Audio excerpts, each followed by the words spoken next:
Hi there. Welcome to Living on the Edge with Donna and Frankie, Frankie and Donna. How do you want to say it this week? Donna and Frankie. I always say Frankie and Y'all Donna. are the Nobody, talkers. people are so confused. They don't really know what the title of the show is because when I announce it, I say Frankie and Donna, and you say Donna and Frankie. Just a little technical problem there. Just a little bit. No problem. Well, you know, this is National Mail Bash Day. You know that. So we brought a mail with us. We're going to bash him today. I qualify. I'm glad you do. Frankie's glad of that, too. So this is Ronnie King, and he is the better half or the worst half? Frankie King I'm is not gonna actually the say. better half of this outfit. Maybe So- other half. Maybe The other one. The other half. The other one. He's married to Frankie. Plus, I'll have to tell you, anything could happen today with these two. No. Actually, she'll wind up talking more than the rest of us. Uh-huh. So, what are we going to talk about today? That's what y'all were supposed to tell me. Well, I want to talk about, yeah, but here's what I want to talk about your job. Okay. Okay, now, first of all, let's tell the folks what you do. I own my own company. Started my company last year. It's Kitchen Commercial Solutions. I work on commercial kitchen equipment and everything that pertains to commercial kitchens. So toasters, fryers, grills, ovens, just whatever is needed in a commercial kitchen. That's what I work on. Okay, so Frankie, does he come in handy in the kitchen? Does he fix stuff that tears up in the kitchen? Uh-oh, here it comes. When it is going to affect a meal, the recliner, or the bed. Oh, I get He'll it. fix it. Okay, so he's kind of like the barber who has the shaggiest headed kids, right? That's right. Well, you know, they say the painters are the ones that don't have a painted house, and the carpenters are the ones that don't have a finished house. And, you know, so they work and paint everybody else's house, but they can't get theirs done. So it's just the way it works, you know. Actually, I wanted him to show how to replace a leaky faucet, but he said he'd have to have too many props for that. So the other thing he mentioned that he wanted to do was talk about how a person living in the state of Alabama would get a pilot's license. Oh, well, how is that? You're talking about like an airline? Airplane Let's pilot. talk about that. So you fly planes. I do. And Well, you'll come in handy when I have to cross that's town. right. See, Yeah. there you go.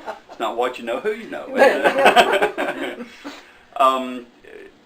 Being a private pilot is not as hard as people think it may be. And I know that for me, when I first started flying, I didn't know anything about what it took to become a pilot. And my wife is the one that signed me up to become a pilot. Hoping he'd crash. She took out a big life insurance policy for, no, I'm kidding. She didn't do that. But typically, there has to be instructions, obviously. So if there's anybody that wants to learn to be a pilot, you would go down to your local airport. I know we're here in Fort Payne. They have a flight examiner, a flight instructor that is at the airport. And you can call your local airport and find out who is a flight instructor. Go down, take an introductory flight if you want to. If you're sure you want to become a pilot, just go down and sign up. You'll need a birth certificate and social security number, I think, to sign up as a student. And there's some couple of books that you need to buy too that's not real expensive at all, probably under $50 for the books. And then you start taking lessons. And to qualify to sit for the exam, you have to have a minimum of 40 hours worth of training. Now, within that training, there are levels of advancement. There'll be another test. It's a written test that you take before you solo. Then you have to have a medical evaluation as well to get a medical card. And then that's within your training period. If at 40 hours your examiner feels that you have the ability to perform the maneuvers to pass the test, then he will set you up with a flight exam. Now, when I'm thinking maneuvers, I'm thinking you know. So, what kind of maneuvers are you talking about? Yeah. Figure something like that, really. Yeah. And you know, when she signed me up for flight lessons, I didn't know what to expect because I thought the same thing. I thought, are we going to be flying inverted or and do high G maneuvers and stuff like that? I didn't know, and so I was a little bit apprehensive, wondering if I could take that, if that be part of the curriculum. But it's not. they basically are showing you just the generics of how to maintain altitude, how to fly the plane, how to get from point A to point B How to safely. think quick, how to think on your feet. Exactly. Happens. Emergency management kind of thing, those kind of things. Typically, the average is 45 to 50 hours worth of training before you can master the maneuvers capable of flying an airplane. There's different techniques on landing, whether you're landing in a very short field, a wet field, a grass strip. There's different landing techniques that you've got to learn and things like this. But as far as the maneuvers you were talking about, those are not taught in flight training from a general aviation standpoint, because that is more of acrobatic maneuvers, and you have to have a different level of experience to do that. When I went down for my first flight lesson, I was wondering if I would have to be inverted and these things, and I decided that. Were you scared? Wasn't scared, no. He'd never tell you he was scared. Well, let's back up. Now to solo, how many hours do you have to have? That depends on the person. But typically? Typically, you're probably looking anywhere from 10 to 15 hours. Okay. Roughly thereabout. Okay. People that catch on to it a little bit quicker can solo a little quicker and stuff. How long did it take you? I didn't mean it the way it came out. Actually, exactly. Yeah. Actually, I soloed with 9 hours of training and took my exam with 40.3 hours. So Okay. I was able to get my pilot. Well, I know there's a big question. Everybody's wondering right now. Mm-hmm. Why did you want him to sign up to fly? Because I wanted a motorcycle, and she didn't want me on a motorcycle. She's pretty good at flying. No, I actually took flying lessons years ago. I Frankie, didn't I didn't finish. know that. I didn't finish. But You're going to come really in handy. No. It's not for me. But I knew his aptitude, how he loves gadgets, he loves anything. He'd mention flying, but he's so good with technical things. And I just had a feeling he'd be really good at it. And he has flown the group to record up in North Carolina, and I've never gotten over the fact that there's about that much between me and the outside.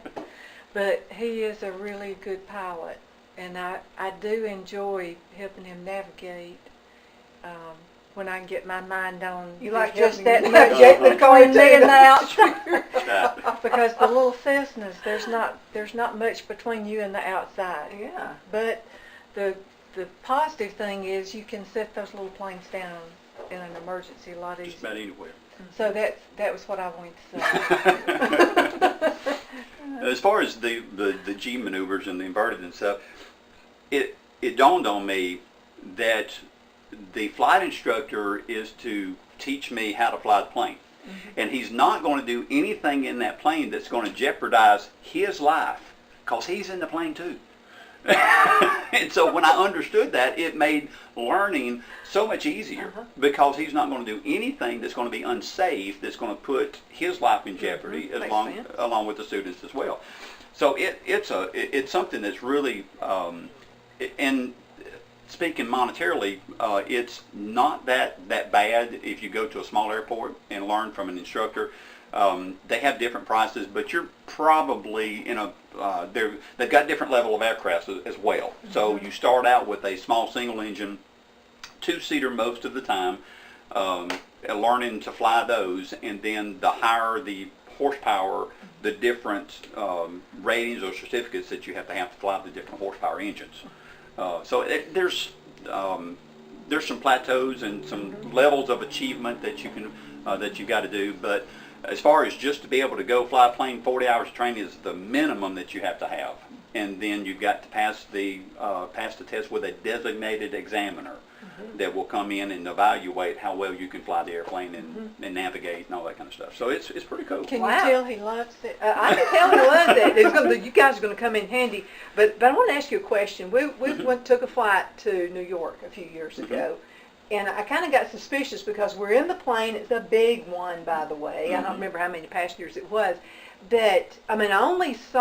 were the only people who weren't flight attendants and and guys who actually fly the plane. So I'm just really suspicious because a lot of seats were empty, and so it was just the two of us, and I was seeing flight attendants, and then guys, pilots who fly the planes. Mm-hmm. So we get off the plane, and there was a lot of, it was not windy outside, no bad weather, nothing like that, but there was a lot of turbulence. A lot of it, which didn't make any sense. So we get off. He'll explain it to you. Well, yeah, but this is what I suspect. I think it was the guy's first flight, because we got off the plane, and the poor guy was so pitiful. He was doing this. That's not a good sign. I think that was his first flight. I really do. And I told Phil, I said, I think that was his first flight. Look at him. And then you could say he was sweating bullets. This guy was so nervous. So do they do that at commercial airlines? They're most ATP, which is transport pilots, their level of achievement has to be so high. No, that was not his first flight. It may have been his first flight in that aircraft, or he may have been a first officer that was still under some training in that aircraft, or and the pilot may have been giving him a lot of this guy was information and stuff. But it was funny. Yeah. And we were kissing the ground when we came up. I've been there. It's amazing, you was talking about turbulence. It can be a cloudless day and you'll still hit some turbulence. Because the sun, when it shines down on the ground, it heats that ground, and then that thermal radiation comes up off the ground and creates those little ripples or waves that the plane flies through, and that's what you're feeling. Well, it was just an unusual amount. I thought was first time. It's fun. I really enjoy it. And I love flying. I think I don't fly planes, but I love riding in planes. Right. And personally, I'd rather fly on a small planes. I had a commercial jetliner any day. Because Frankie said a while ago that you can set those planes, if there's an event and you've got to set that plane down, you have a whole lot more options of setting that little plane down than you do a big commercial jetliner. You just got... And not to mention terrorist attacks, I would think that you're probably safer of all the planes. Oh, yeah. So, and, we always hear of the stories of the plane crashes, but you never hear how many of those planes that have an engine failure, the emergency or something, and land fine. There's, and I'm not. There are more car wrecks than there are plane crashes anyway. Sure, absolutely. We flew up to, we had to go to Asheville, North Carolina. It was about a 5-hour drive from here to go to Asheville. We were going to be up for one day, be in the studio for about 8 hours, and then we were going to drive back home that night. You're looking at a 20-hour day, easy, if you drive. We were able to go out and get in the plane, fly up there, a 2-hour flight up there. Oh wow, you guys are going to come in handy. 2-hour flight back, and it was just an enjoyable day. And we got home, we was rested, we wasn't tired, and we was ready to go back to work the next day. Well, Ronnie, what about maintenance of planes? I would think that could get pretty expensive. It can. Owning the aircraft is a lot different than renting one. Now you can rent a 2-seater, 4-seater, and other aircraft. Different airports have different airplanes that are available for rent. And if you don't fly over 200 hours a year, it's cheaper to rent than it is to own your own aircraft. A lot of people that have the funds and will purchase an aircraft in their training because they don't have that cost of renting a plane every time they go up for a lesson. Because you got the instructor fees and the plane rental on top of that. Insurance too, I would think? Insurance is, on flight training, is generally covered, I believe. I'm not sure about that, but anytime you rent, you really need renter's insurance. So just be safe. So it opens up a whole new world right It does. And it was interesting. We were going on a cruise one time, and her dad forgot his birth certificate. We were going to the Bahamas, and we got down there, didn't know if he was going to be able to get on the ship, and so I had determined that we might have to get it airmailed down to Miami, and then us rent an aircraft and fly on to the Bahamas to meet up with them after they got on the ship and everything, but we didn't have to do that. He was hoping. Well, I used to watch the Jetsons when I was a kid. I just thought that was the most awesome cartoon ever. And I really thought by now we would be, in the air flying cars and whatever. You think that's going to happen? I don't know. You got to start over with all new rules and regulations. And I'm not sure. There is a flying car. There is. Personally, my personal opinion about it, they would have to. You'd still have to go through the flight training to earn Yeah, I those would cars think so. because the Just no minivans. No minivan cars. no, those are called caravans. Yeah. No. So, but I love flying. It's just been a joy to be able to fly. I wish I get to do it more often. Yeah. So if anybody ever thought about going and flying and stuff, they ought to check it out. Yeah. They'd enjoy it.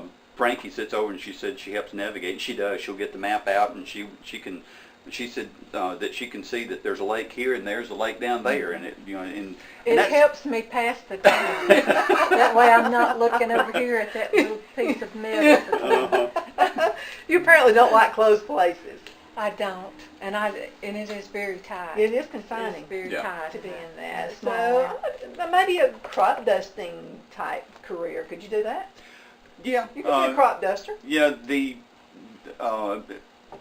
Anything that you're getting compensation to do is more commercial, so you'd have to have a commercial aviation license. Oh, so that So opens that's a up different- another. Opens up another certificate that you'd have to achieve to be able to drive. To be able to fly for compensation. Now, there's also another level of flight training called sports pilot that only requires 20 hours worth of training. As long as you can do the maneuvers and competently and pass I that would think you test. need more than 20 hours on anything though in a You know plane. what is eye-opening? I had to have 60 hours to have a real estate license. Then I had to go But through then the they whole fly thing plane. again to get a broker's license. Uh-huh. And It's 120 hours worth of training to have a real estate agency, and I can fly a plane in 40. Yeah. Yeah, but you know what? You have to have no training to be a talk show host. you have to be naturally endowed with talent. I've been doing it for years. This is what we told you. But that's so exciting. So could you train someone else to fly a plane? No, It has to be an instructor. yeah, it has to be a licensed instructor to actually give credited training. Okay. Could I teach somebody to fly? Sure, but it would help them in no way in getting their credentials to fly. Well, what if I didn't care about that? I just wanted to learn how to fly a plane. So I could get yours someday and fly. Like, why does something happen? Like let's say the four of us are going She's already somewhere. thinking. I'm already got this. I got it going on. Good. Because you're going to have all these singing gigs. You're going to need me to come around.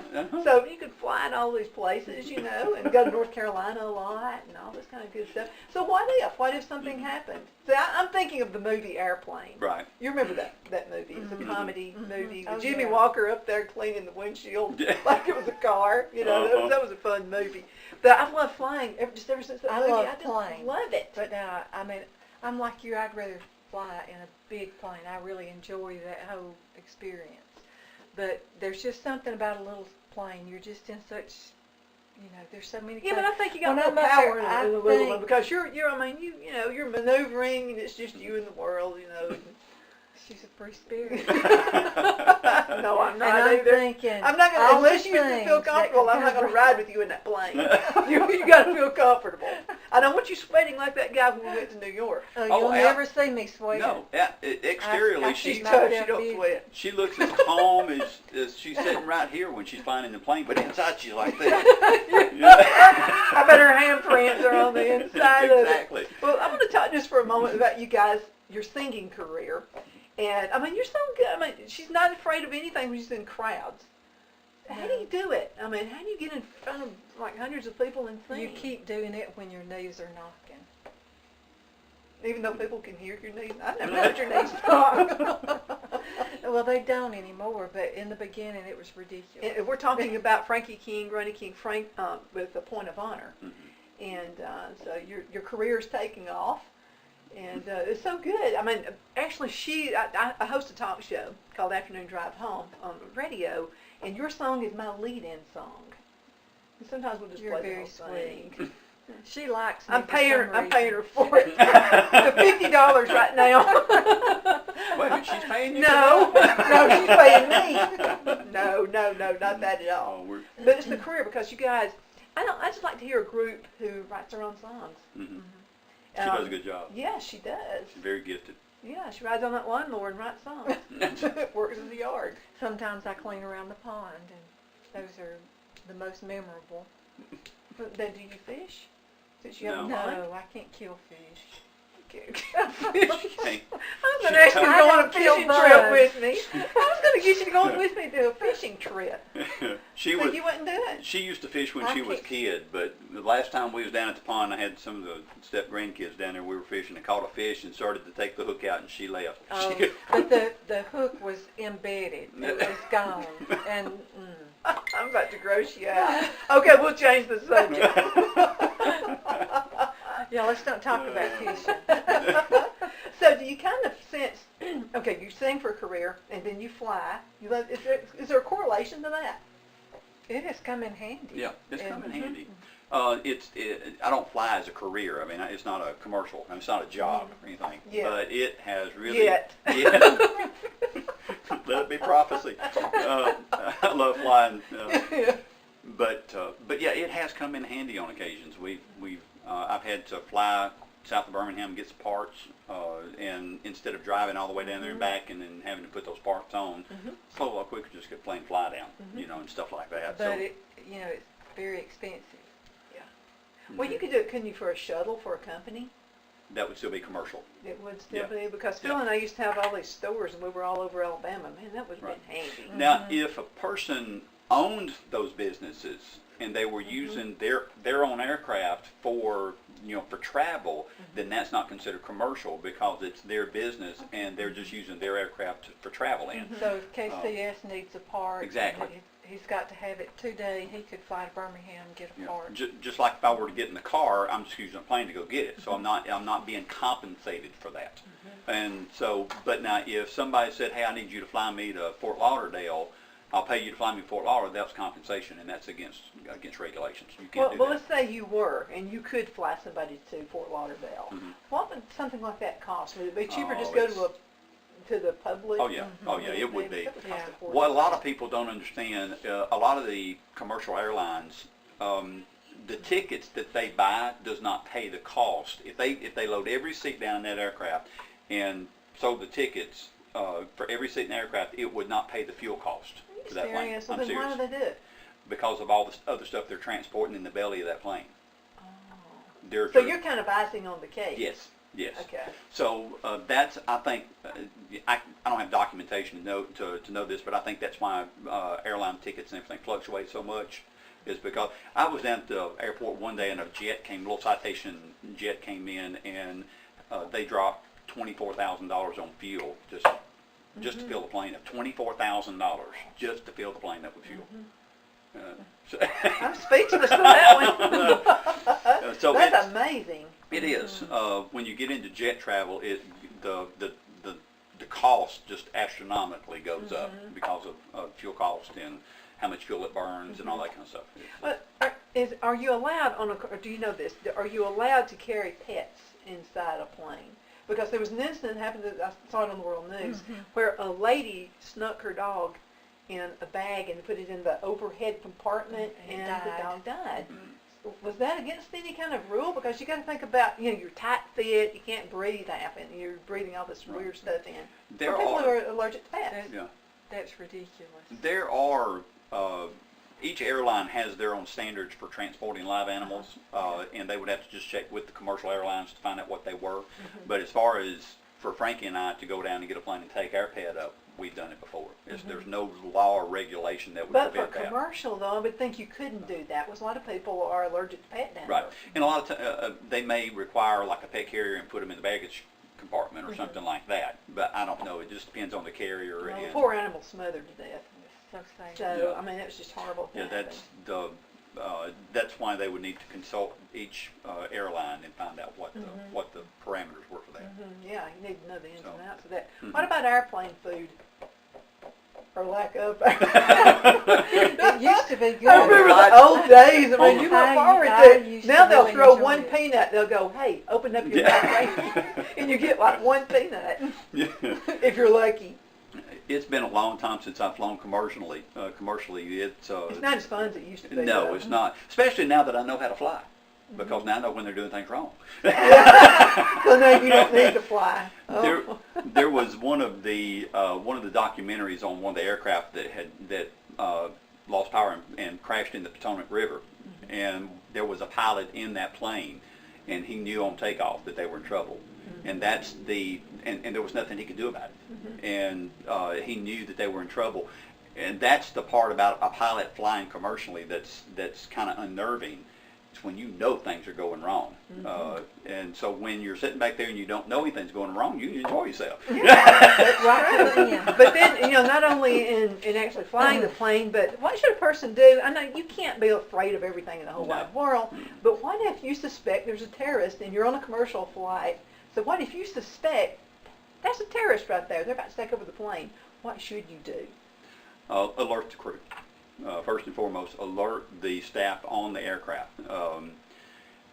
They are trained in how to handle those situations, and I think at some point, then the passengers need to step forward. That's just my personal opinion. At some point, the passengers need to step forward and assist in any way possible, because at that point, your life is at threat too. And there are things that pilots can do in the aircraft, and I don't know what the FAA standards are as far as what they're allowed to do. But well, I'm just thinking this politically correct world that we live in right now. What can you do? Right. What are you allowed to have? Would you be able to have that pen? Well, I could stab somebody with it. Yeah, that's right. That's. Like I lost some real good fingernail clips one time. Yes, the fingernail really, clippers I don't like are those not. fingernail clips. Also, keys. If you just thread them right through your finger, Yeah, you can use and anything hit for a somebody. weapon. Yeah. Belt buckles is a good weapon. Big, heavy, thick belts and belt buckles, things of that nature.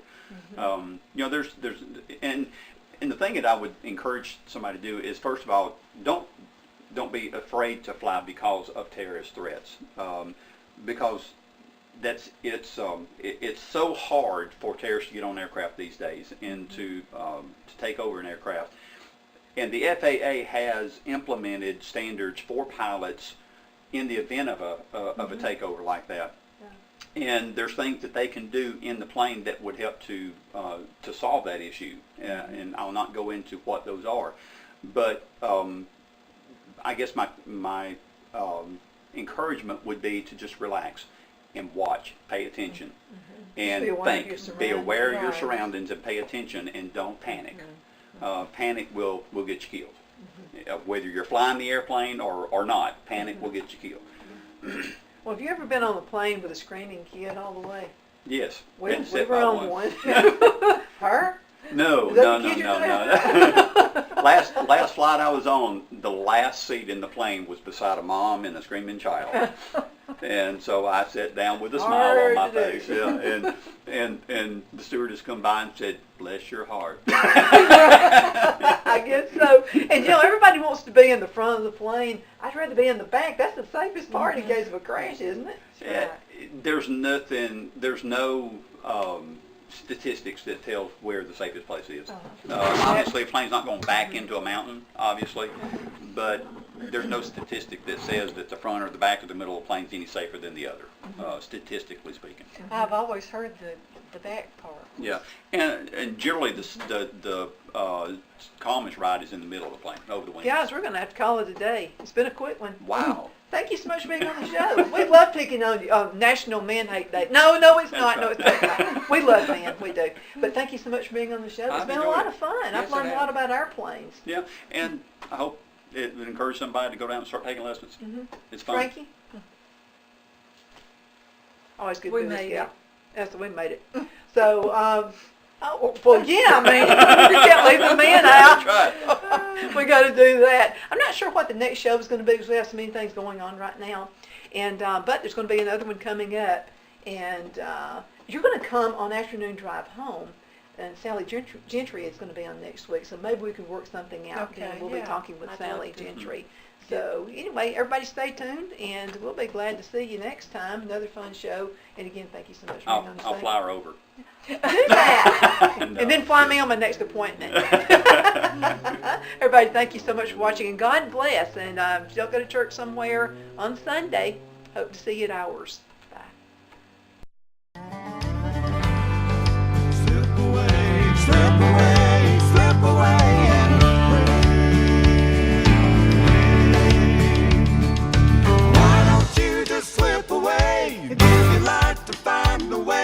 Tomorrow